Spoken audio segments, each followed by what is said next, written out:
You're the color in my dream, my shooting star and my moonbeam, the ocean to my lonely stream, the movie to my only scene. Say the word and we'll jump that midnight train. Good morning. If only every moment in school could be so sweet. How's it going? Are you having a wonderful day? Yeah? Are you going to have a wonderful rest of your day? Okay, give me five. If only every moment in school could be this perfect setting to send your precious little ones so they can thrive. 1, 2, eyes on you.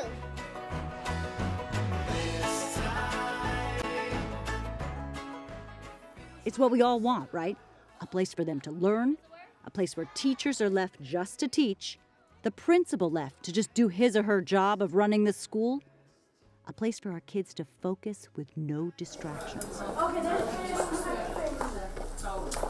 Since this morning with me, it's just escalated. Oh, I cannot wait till this day is over. Has it been praised? Absolutely, it seems like the kids are jumping off the wall or the floor. And like I told him, I could speak to any student here at Cox Academy. Mr. Ray, I asked him a number of times to have a seat, and he's refused. You know, he's been like, nobody in here is the boss of him. He got suspended. But we'll bet every day your child's school, in fact almost every public school around the country, looks a lot more like this. What did you see today? Just today? Kids not listening, being disrespectful of the language that was inappropriate that was used towards us. And as much as school officials and teachers try, these are the hard facts. Less than 2% of students with learning disabilities attend college. In California, 56.6% of English language learners drop out of high school. And a teacher walks into a classroom and you've got kids who have been severely abused and neglected that are living in foster care. You have kids with really complex mental illness or complex learning disabilities. And the teacher comes in with a general education background and they're expected not only to understand all those problems, which isn't possible at that stage of their development, but also to have enough resources to deal with those kids. And it can't be done.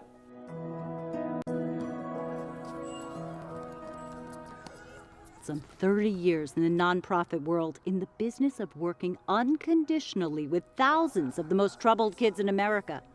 And Ken Barrick, CEO of Seneca's family of agencies, believes what can be done, what really works, is when a school commits to not giving up, but teaming up.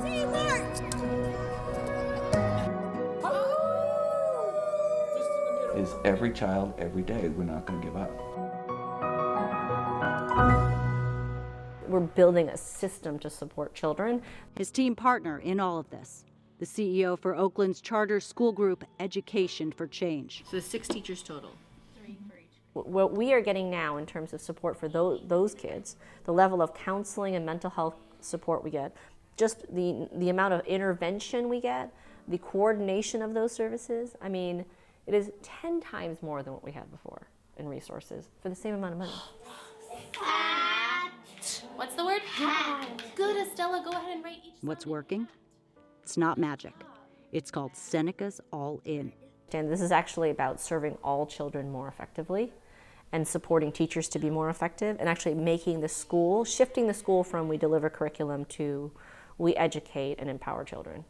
You have to do your homework. That's part of the idea, but you know, you sort of buried the lead because when she says, we want to serve every kid here, she really means it. And that's the fundamental difference that allows us to be in the partnership. I believe some people say, let me run my school, leave me alone, and if you can just get rid of Johnny, everything will be fine, right? And that's never going to work for us because Johnny's who we live to serve, right? And so if somebody just wants to get rid of your child, right, then when you're the parent of that child, suddenly that becomes a fundamental injustice. I told her, I don't want you to work like where I'm working at. I want you to be something in this life. I want you to be somebody. I want you to be probably the first woman president.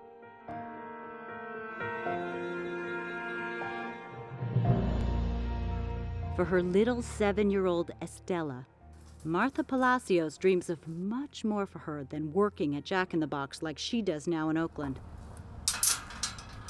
Martha dreams of so much more, but she knows Estella first needs some help. She tells me she doesn't understand the things, and I tell her, well, you could make understand, try. I tell her all that time.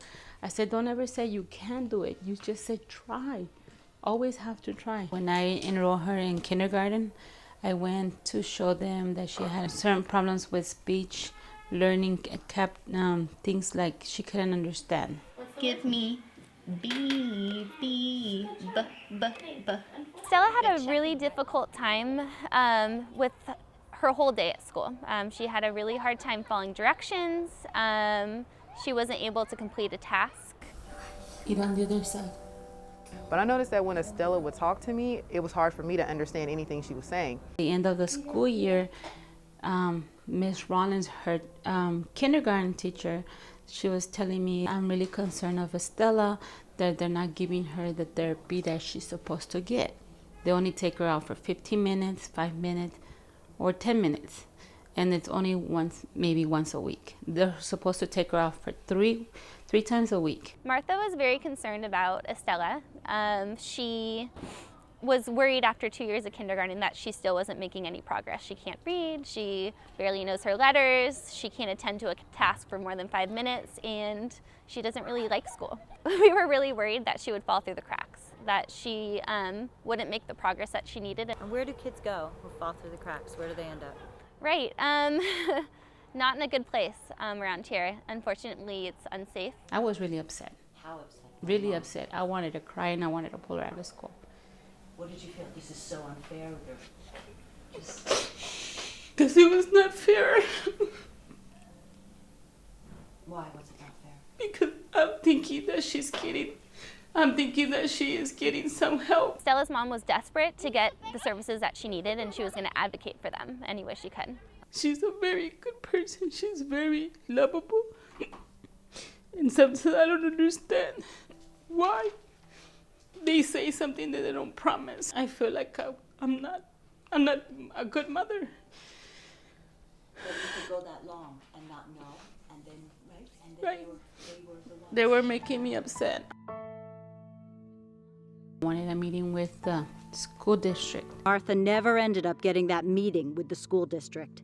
Never even heard from them. So once they found out that I was wanting a meeting, a week after, they started taking out Estella 45 minutes. 45 minutes she was getting her therapy.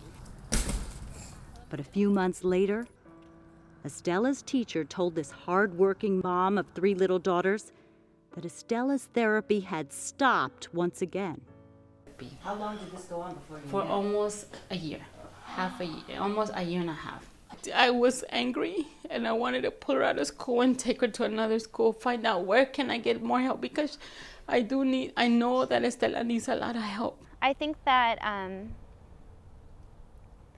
that a lot of these kids end up getting kicked out of school, dropping out, feeling unmotivated, and potentially being in unsafe situations. You happy today is Friday? No, Yes, you are. You know what happens on Friday. no. And you know, all was okay with Tyneese and her mom. Yay! Yeah. Until Tyneese's dad left home suddenly 2 years ago, and she wasn't able to see her father anymore. How bad did it get? But the more phone calls I got, that's when I started getting worried. Your daughter hit another kid. Your daughter knocked a chair to the floor. I'm like, wow, that's not my baby.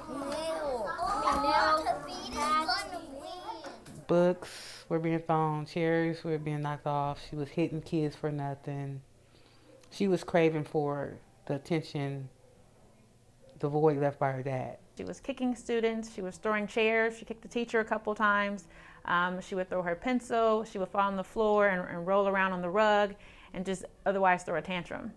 I just was sad for her because she's the one have to grow up and make her own life and become an adult, and I want her to be great, succeed in her life. Tynese's was intense. She came into a mainstream kindergarten classroom with having us as a school having no idea what to expect, just expecting her to be as every other kindergartner, nervous and scared for the first day of school. And we found that she came with a lot more than that.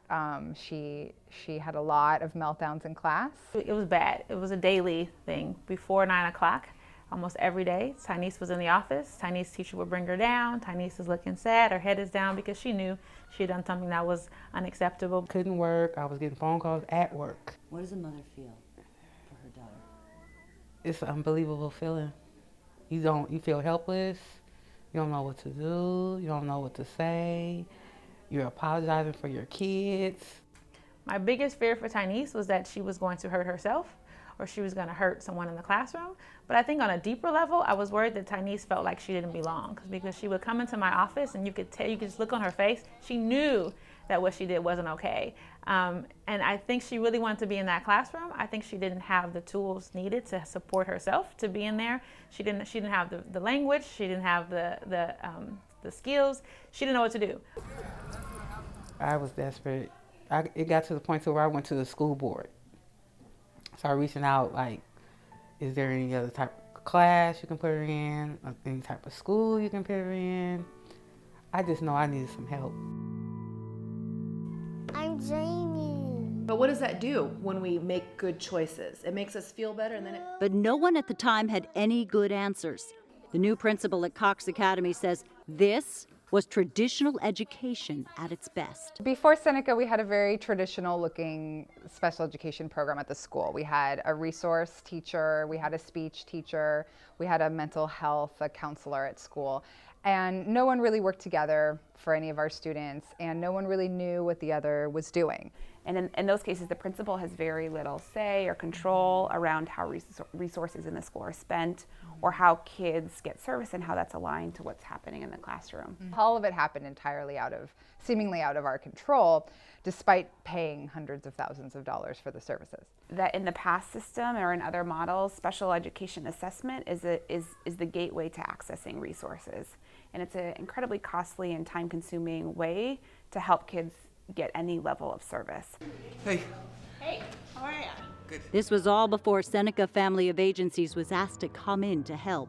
She did, would not let him join. Essentially, what had been in place for a long time and still exists throughout most of the country. Something the staff here calls the Band-Aid approach. And the Band-Aid approach is exactly what Estella and Tynese were getting. Yeah, honey. So before Seneca, it would have been us pulling our hair out, trying to talk to Tynese's mom, and we're going to try this and we're going to try that, without much expertise on our part as to what Tynese needed or how we're actually going to meet those needs. And then probably we're going to get her tested.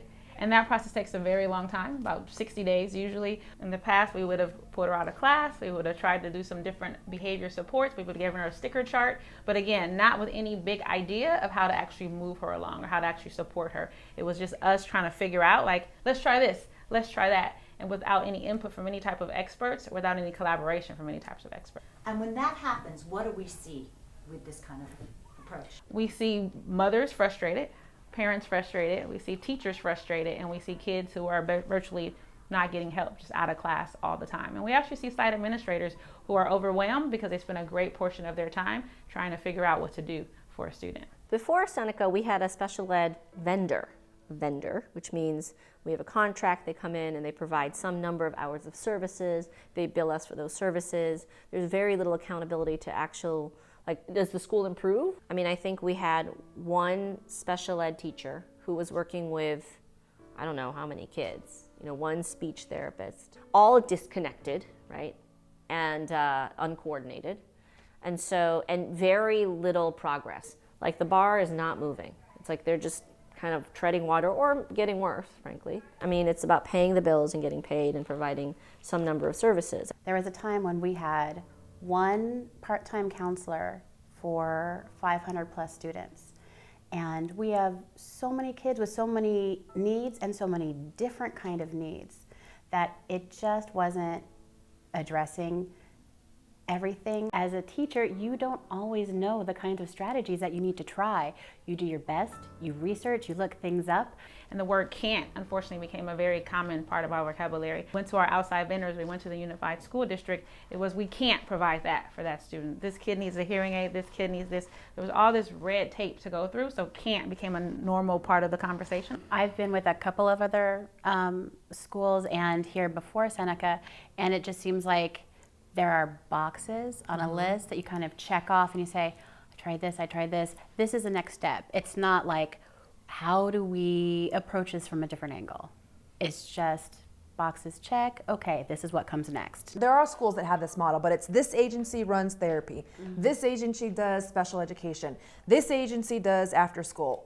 We do it all. It's not a partnership. Yes. It's more bureaucratic. It's more red tape. I have to do this before I do this. So what could happen with Tanise? This would happen, and what might be Tanise's future? Suspension frequently, ultimately possibly expulsion. Retention was also just a big way of kind of addressing, or our way of thinking, okay, we're going to give this kid another year in this class, and hopefully in that year that child will figure out how to act or figure out the curriculum or figure out the content.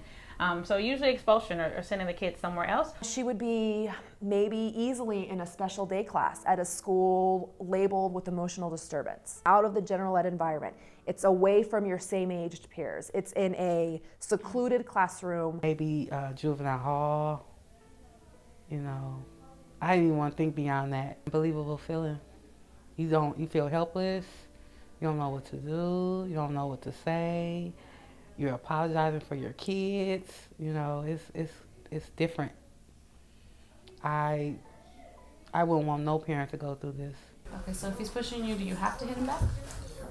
So people try to come in and do mental health in a school that has such a dysfunctional school climate and school culture that what you're doing is trying to put it, it's like being in a building that's on fire and putting out one unit, and then the flames come back and engulf it again. I'm inclined to say that the way traditional special education is done is kind of like beating your head against a wall. Everything done in isolation doesn't help a student. Next word, boys and girls, is tube. What is the word? Tube. This traditional way of doing things wasn't helping Estela or Tanise. Yair es un niño muy inteligente. And if you talk to Erica Alvarado Martinez, it certainly wasn't helping her son either. Es un niño amoroso. Jair is a very intelligent boy. He's very loving, social, very social. He's very helpful. He loves to help everybody out. And he's also very hyperactive. He has very quick mood changes.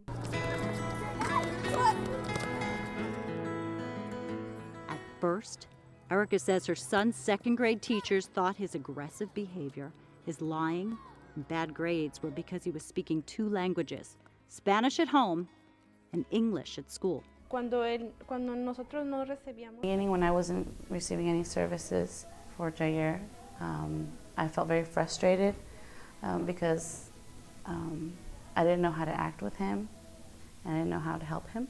Cada día había un problema diferente. So every day I felt bad because I was getting reports from every teacher that every day, you know, his behavior, he didn't have good behavior, that there was a problem in class. Jair is a similar situation actually to Tanise. Jair would be just fine for weeks at a time and then melt down and no one seemed to know or understand how to reach him. Pregunté en la oficina. I asked in the office for help because I had several meetings with the principal, and it wasn't until Seneca came that I received services for Jair.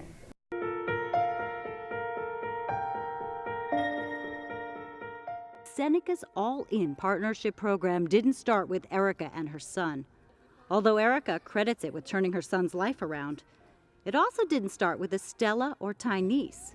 She said he was a very strong auditory learner. Seneca's all-in partnership program started with a discussion over how to help and empower another kid.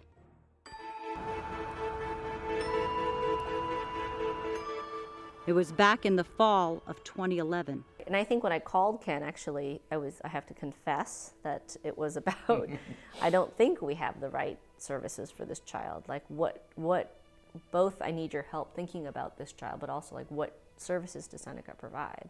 And I think Ken came back with, well, why don't you just build those services in your school? Like why ship this kid off somewhere? What do we do for gentlemen?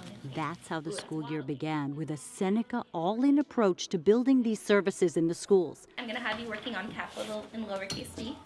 A commitment and a partnership that few have ever seen before. For us, partnership is about leveraging the people in the community that know how to do a lot of this well, and bringing them in and then letting us focus on what we do well, which is actually the curriculum, the instruction. The idea of having a fully integrated partnership where we're completely a team and where it's a two-agency team is different. So it really was an opportunity for us to get some hope and also some access to resources that we didn't even know existed. What we do that is different is that we create a full partnership between a community-based organization and a school. Schools are the places that kids and families go to every day. They're the hearts of the community.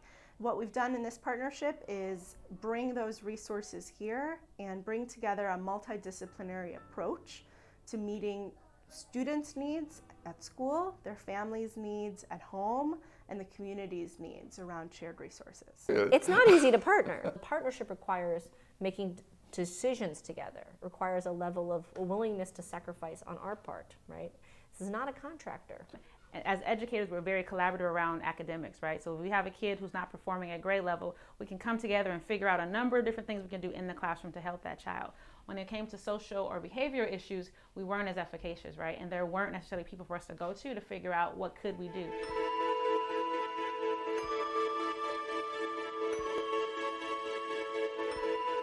The difference with Seneca is that we work in teams, and the teams work together with existing staff and administration, and so we can really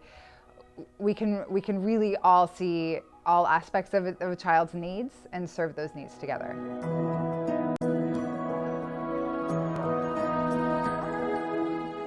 Real teamwork between the Seneca staff and the staff at the Education for Change charter schools. They teamed up as partners. The visionaries of All In, the school directors, the teachers, and the intervention specialists at each level, at each school.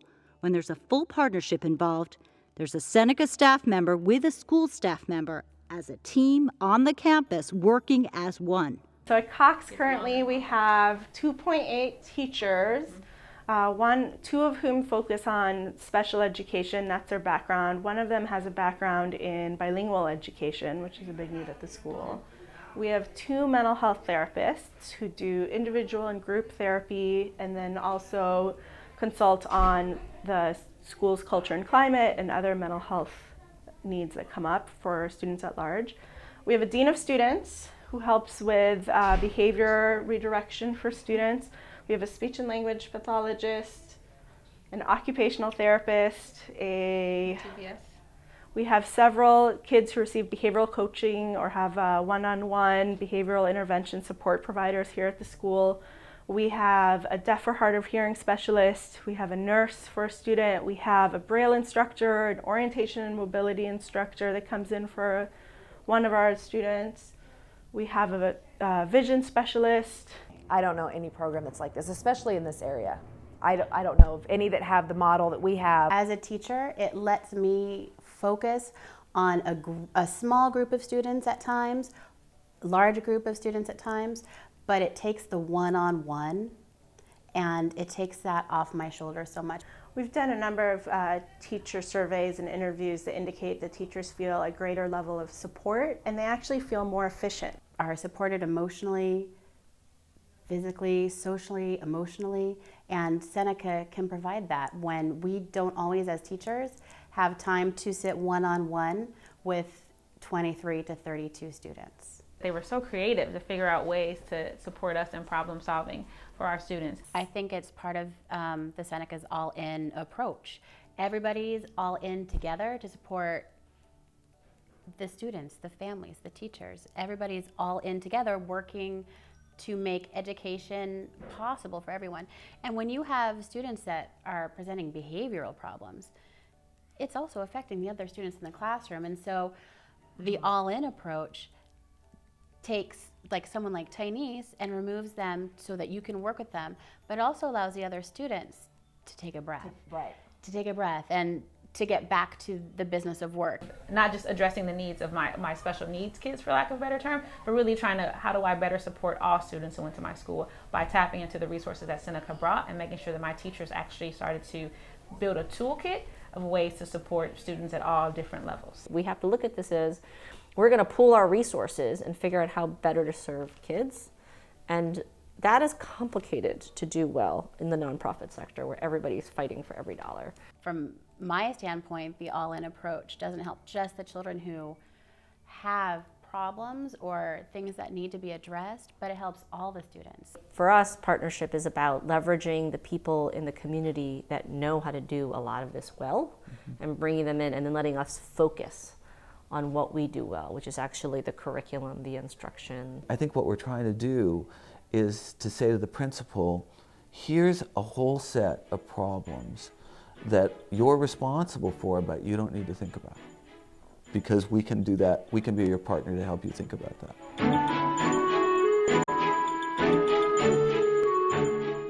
So if you take the resources that we can muster for an individual child, an individual family, or even a whole school, and then the education philosophy that they bring forward, then you have a partnership that can serve every child in a way that's really unconditional. And that's sort of the bottom line for both of us. And I think schools have to get to a place where they understand that we don't actually have the capacity to do it all well. The biggest shift is that now teachers, when they reach a hurdle, when they reach a challenging behavior, or when they have a problem with a student that they don't know the answer to, can't, or kind of throwing up your hands, is not an option anymore. What was refreshing for us on the Seneca side is coming into a school that said, we can't lose this baby. We have to keep this kid here. You have to give us hope and tools and resources. And when that's the foundation, is we are going to partner unconditionally on behalf of students and families. There's a lot to build on top of that. What that implies is a continuum of care. That implies that we'll have a whole series of steps and levels of intensity of service that can execute on the idea of unconditional care. Special education at Education for Change, or with a partner like Education for Change, is pretty easy to define. It means every student is able to accelerate their learning and no student is expelled or given up on. So far, I have no complaints. Now she's getting more help.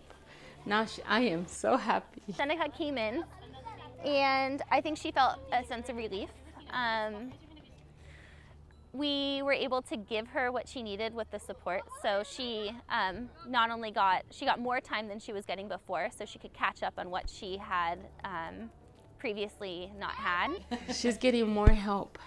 She's getting more time with her. She's at least 35 minutes, 30 minutes, but she's having reading, writing, math, speaking, and there's another one that but she's mostly out of the classroom. She's never in the class. They pull her out every like 20 minutes, 30 minutes, 5 times a week. Right away, we were in contact with her, and she'd come in for meetings, come in to watch and make sure her daughter is doing well in school.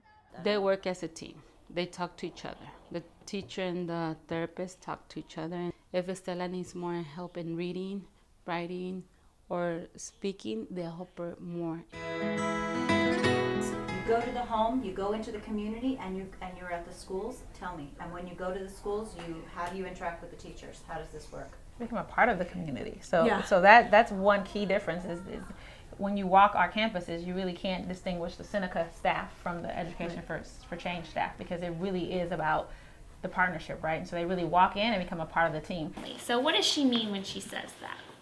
So Seneca does push-in and pull-out services. So we have specialists that work in the classroom to see how these students learn best, who are below benchmark and also have behavior problems. So they'll go in and work with the general education teacher, making special plans. How was the rest of your day? Okay. Yeah? They don't come in and say do this, and here's the answer, but they really want to stop to understand the team, the culture of the school, and integrate themselves into that culture. And I think that's how they were able to kind of start to change some mindsets of teachers, start to build trust of the community because they became a part of the community. It's caused very much a mind shift with my existing staff toward this frame of mind where every child is a child who we serve, and we just have to figure out the best way to do it. And also moved away from thinking that students with individualized education programs, students who are designated special needs, are the only students who have special needs, which really isn't reality. And I think coming from a special education side, so many times kids were just pushed into the system when really kind of smaller or simpler interventions would help. Can you try one? Not every child needs the full scope, but maybe just needs a little bit of help going from where they are to where they want to be. Seneca, again, has a long-standing history of doing very intensive work. What was intriguing about this model is the idea that we can be even more intensive when we need to be for those students and families who really need that level of care, and we can afford to do that because we're being thoughtful and reflective about how we serve the other students. When we get after recess, we were actually doing math. Much more open in our perspective of what can be provided for students and what options are actually out there, because before we didn't know and we always heard what we couldn't do. So kids are coming in with greater needs. The expectation is not that you just, hey, here's your reading curriculum, here's your math curriculum, but in fact that we have to get students to a level of achievement regardless of what their needs are. So I do think this is a unique partnership, and I think the idea is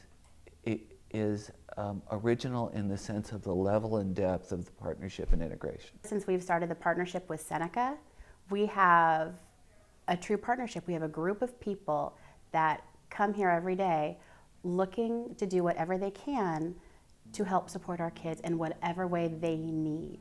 Not just what they qualify for, but truly what they need. And it's made a big difference. So unconditional education for us means that we don't accept or expect any student to make less progress than we know they're capable of. The approach is that when we partner with a school, that we're a comprehensive solution that crosses mental health, special education, even social services and juvenile justice if that's necessary. I think the biggest piece is that we are full partners. So we sit at the same table to have conversations about kids, and we're not just brought in when something has happened. We've broken down those traditional walls in schools. We sit at the same table to have conversations about students and families. We sit at the same table to celebrate successes that happen. So we're talking about Lamarian. You know, we do all of that co-creation of plans and that co-planning together.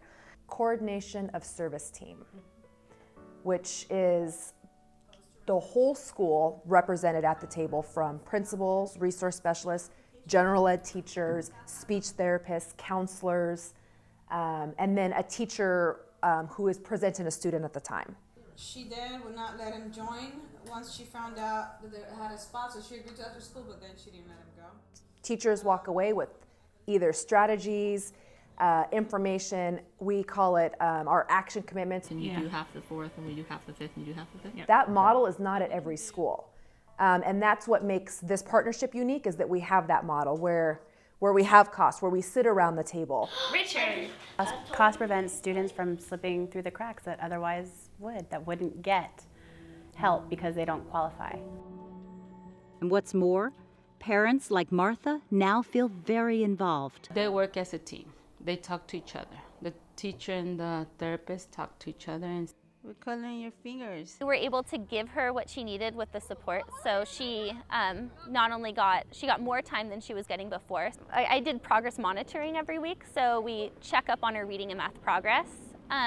Also worked on seeing what her internal working model is, so seeing what interests her, why things weren't working out, why can't she attend to a task for more than 5 minutes.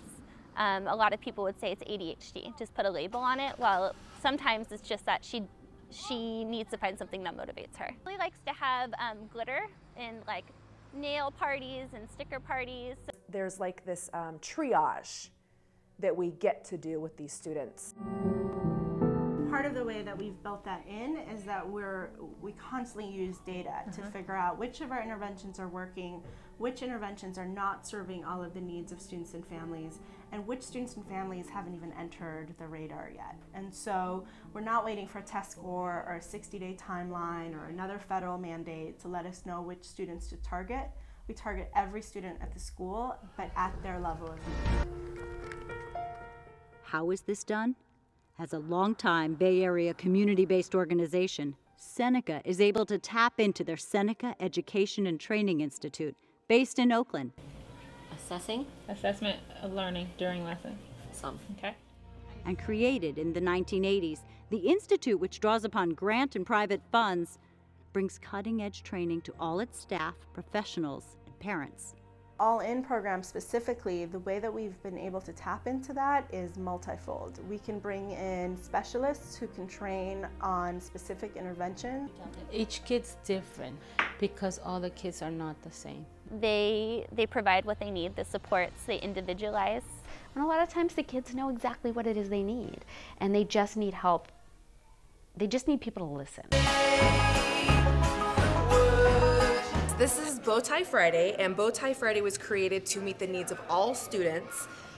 Specifically, these kids here all individually had different behavior problems on top of academics. And for some of them, their behavior was more glaring than academics. So we created this group where the gentlemen would get to meet, talk about their feelings once a week. So sometimes, right, we get upset. Sometimes we kind of like get escalated. And we would have a combined effort where the students would kind of support each other on the playground and then come in and talk about and problem solve. You all wear the bow ties or what? Well, we had to make it cool and we had to make it manly. Turn to the person next to you and say, thank you so much for coming to Bowtie Friday, being respectful, helping out your friends. All right, hey guys, so we gotta stack up the cups. This school feels good because they look like my family. We learn about our feelings, talk about it with our group. It feels good from my heart, not to lie.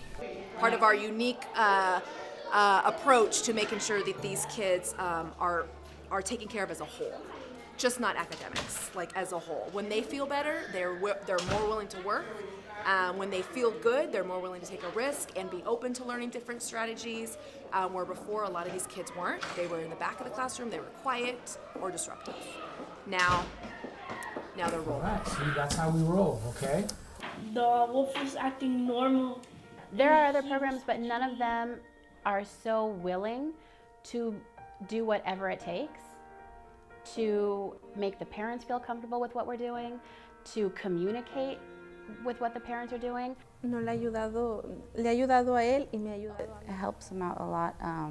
Not only does it help out the student, but it helps out the parent because then you know how to manage his behaviors, and especially a child who's very hyperactive. Talking about a place where parents, when they walk in the door, they feel like they're part of a community, and that community can support them. Just as we want to support the kids through the most difficult times in their lives, we want to be able to support their families to do that. In fact, it's absurd to say that you're going to do one without doing the other. Más que nada, nos ayudó la terapia. So more than anything, what's helped us is the family therapy, because when he's finding himself frustrated, then we know how to act with him. Hugely important to me to make sure that the families feel invited and encouraged and valued. Rage is angry. Like, over the point of like the last maybe year or year and a half, we've kind of, with Seneca, we've come at it from a lot of different angles. And where we've landed now is he has a TBS, an adult to support him, who comes a few hours a week and works together with the family and the teacher, and he's come so far. La verdad, ahora me siento mejor. Now that I receive the services, I don't feel as frustrated. I don't feel that I'm a bad mother. Now I know how to act towards him. Jair is a student who his challenges would not manifest in kind of a loud, violent way at all. He would shut down. and shut us out. Pues antes sí había días que él decía que no quería venir a la escuela. Before he didn't want to come to school. Sometimes he would say he didn't want to come. And now, even when he has problems with other students, the therapy has helped him out so that he feels okay to be at school. The challenge was reaching him, and it seems we found a way to reach him. This school has actually shifted from we teach one way to all kids to we are doing small group instruction, we are leveling children, we are actually working with kids in their sort of instructional level, and that we are differentiating for what kids need. I mean, that is a huge shift. So how do we know Seneca's all-in is really working? It's unbelievable. It's like a miracle. See a bug? Where? She's really listening more. You know, I have to do less talking to her about things. You know, she's adapting to understand what she needs to do. What worked was specifically was having a plan with her teacher where as soon as Tyneese would engage in what we decided were her antecedent behaviors, the things that we knew, if she stood up out of her desk, pretty soon she was going to throw a book. So as soon as she stood up, I'd get a phone call, I'd go down and get her. She'd sit in a little timeout over there. We decided that it took her 7 minutes to completely decompress. After 7 minutes, she was able to start following directions, put her hand on her belly, start the breathing. And it took probably about 20 different episodes of her teacher texting me coming and getting her, and her going through that process. And at home now, what's Tyneese like? She tells me she loves me 10 times a day. And now we understand that through the partnership and through collaboration, this kid not only will be successful, but they will be successful here in this same setting.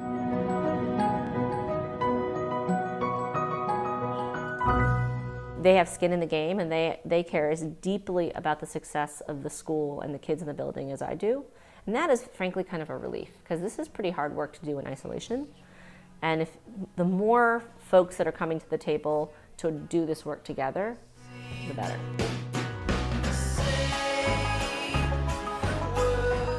And at the end of the day, if you want to have real social impact, we need the partnership of our government agencies, and we have them here for the most part. We need each other's partnership, and then ultimately that gives us a platform to create partnerships with families and communities.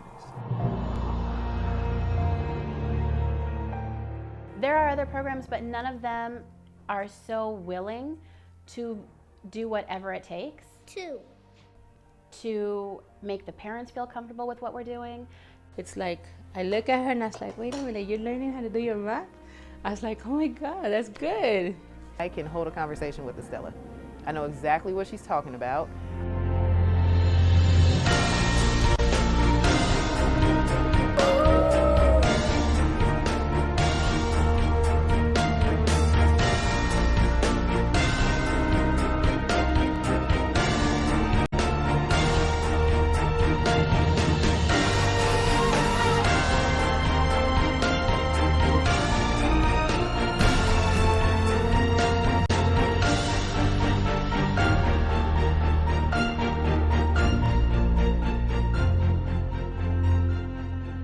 All In is it.